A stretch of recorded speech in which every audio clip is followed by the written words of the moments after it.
Oke anak-anak, sekarang kita masuk ke bab baru yaitu mengenai kelistrikan.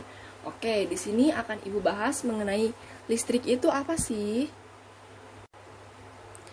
Jadi, listrik terjadi karena adanya muatan listrik yang berpindah dari benda satu ke benda lain. Oke, di sini clue-nya adalah muatan listrik. Oke, anak-anak ada yang tahu muatan listrik itu ada apa aja? Nah, di sini sudah kita bahas di kimia yaitu mengenai atom. Jadi,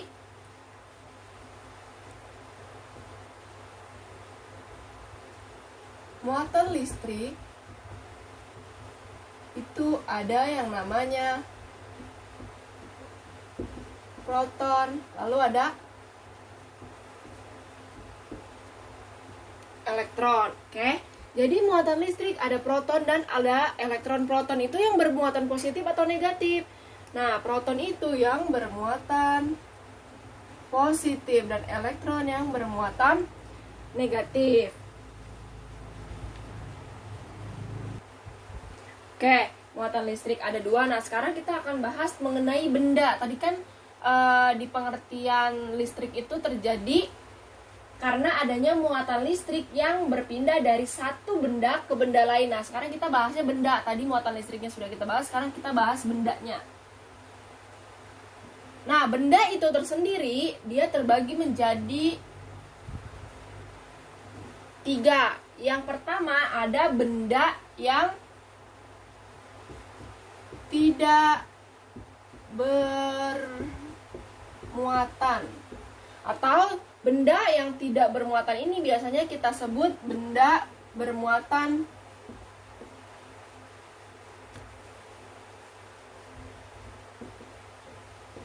netral. Oke, kalau benda bermuatan netral, bagaimana jumlah proton dan elektronnya? Jadi benda yang bermuatan netral ini jumlah proton itu sama dengan jumlah elektron. Oke, ini sigma ya. Sigma itu artinya jumlah. Oke. Jadi pada benda bermuatan jumlah proton sama dengan jumlah elektron. Misalkan pada sebuah benda terdapat jumlah protonnya 30 dan jumlah elektronnya 30, maka benda itu disebut bermuatan netral atau tidak bermuatan. Kemudian benda yang kedua itu yaitu benda yang bermuatan positif. Oke, benda bermuatan positif. Clue-nya adalah positif. Positif itu adalah proton. Maka benda yang bermuatan positif itu adalah jumlah si proton lebih besar dari jumlah elektron, atau biasanya ini disebut kelebihan proton. Kalau kelebihan proton maka kekurangan elektron. Oke, kemudian yang ketiga, kayaknya yang ketiga nggak cukup. Kan Ibu ganti dulu. Oke, yang ketiga itu benda bermuatan negatif. Oke, benda bermuatan negatif berarti apa? Negatif di sini adalah elektron, berarti jumlah proton lebih sedikit dibanding jumlah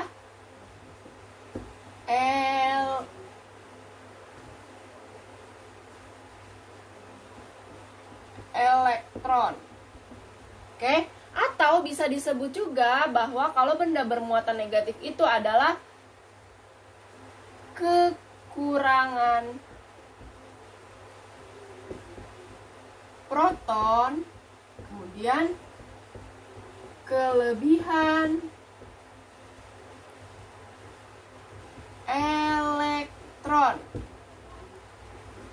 sampai sini ada yang mau ditanyakan? Oke, sekarang setelah ini kita akan memasuki mengenai gaya listrik. Oke, gaya listrik itu apa sih? Oke, sebelum masuk ke pengertiannya, Ibu akan mengilustrasikan. Jadi di sini, misalkan, di sini ada muatan yang bernilai positif. Kemudian di sini juga ada muatan yang bernilai positif.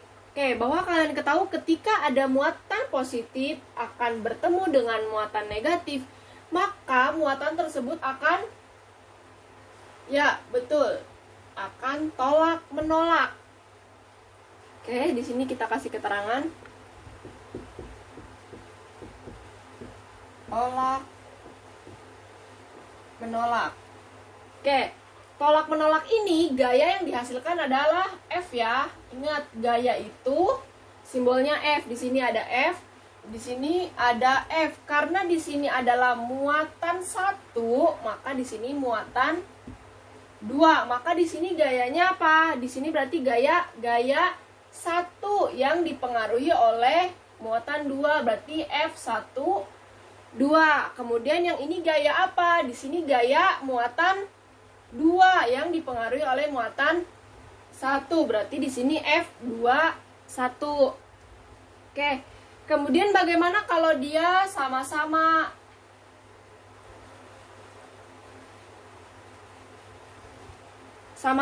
bermuatan negatif? Di sini ada Q1-nya bermuatan negatif, Q2-nya bermuatan negatif. Oke, negatif ketemu negatif, cowok ketemu cowok, maka dia akan tolak menolak.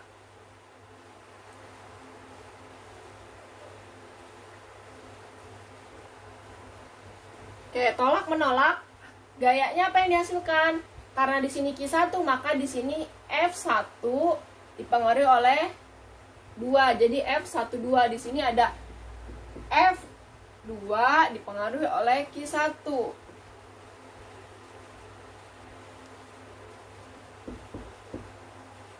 Tolak menolak. Oke, kemudian yang terakhir, bagaimana kalau ada positif bertemu dengan negatif? Jadi ada muatan 1 ketemu muatan 2 yang negatif. Jadi ada cewek ketemu sama cowok, maka dia akan tarik menarik. Oke, dia akan tarik menarik. Tarik menariknya akan ada gaya. Gayanya apa? Berarti gayanya di sini F1 2. Di sini berarti F ininya 2, berarti 2 sama di sini 1, berarti 2 1. Di sini maka tarik menarik. Oke, dari gambaran ini kita akan bisa melakukan penjelasan mengenai gaya listrik. Oke, jadi dapat kita simpulkan bahwa gaya listrik adalah gaya tarik-menarik atau tolak-menolak antara dua muatan atau lebih. Nah, kalau tadi digambarkan sama Ibu itu dua muatan. Tapi gaya listrik ini tidak hanya dua muatan, bisa lebih. Oke, kemudian Bu, bagaimana cara mencari gaya tarik-menarik atau gaya tolak-menolaknya? Nah, gaya listrik ini dapat kita cari dengan si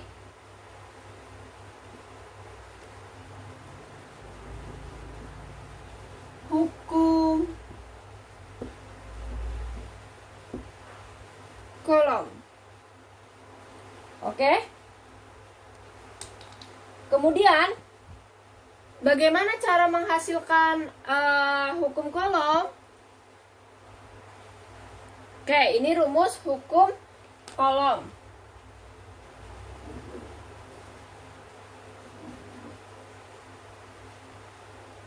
Oke, jadi F-nya itu apa? F-nya itu F-nya itu gaya listrik atau gaya tarik menarik atau gaya tolak menolak. Berarti di sini Ibu tulis aja gaya listrik ya. Gaya listriknya itu ingat ada dua, ada tarik menarik dan tolak menolak. Karena dia gaya, maka satuannya adalah Newton. Kemudian ada apa lagi? Di sini ada K. K itu adalah konstanta. Konstanta. Nah, konstanta ini bernilai berapa? Dia itu bernilai 1/4 V epsilon 0. Oke? Bu, susah banget nih. Angkanya ada pi, kemudian ada epsilon 0.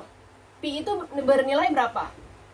Pi itu bernilai 3,14. Kemudian epsilon 0. Epsilon 0 itu apa? Jadi epsilon 0 itu adalah permitivitas vakum udara. Di sini Ibu tulis permitivitas vakum udara. Oke, yang bernilai berapa? Dia itu bernilai 8,85 dikali 10 pangkat min 12. Oke, 8,85 dikali 10 pangkat min 12. Maka nilai K itu berapa? Di sini Ibu selipkan ya. Jadi nilai K itu adalah 9 dikali 10 pangkat 9. Oke, ingat ya pangkatnya positif. Kalau yang ini negatif. Oke, jadi K itu bernilai 9 kali 10 pangkat 9. Satuannya itu, ini muat gak ya? Newton meter pangkat 2 per kolom pangkat 2. Oke. Kemudian apa lagi? Di sini ada Q. Ibu ke sini ya. Ada Q1. Berarti Q1 itu adalah muatan 1 yang satuannya adalah kolom. C besar ya. Kemudian ada Q2, berarti dia muatan 2. Satuannya kolom juga. Nah, di sini ada R. R itu adalah jarak, berarti jarak dari Q1 ke Q2. Jarak Q1 ke Q2. Satuannya biasa, itu adalah meter. Oke, sekarang kita masuk ke contoh soal.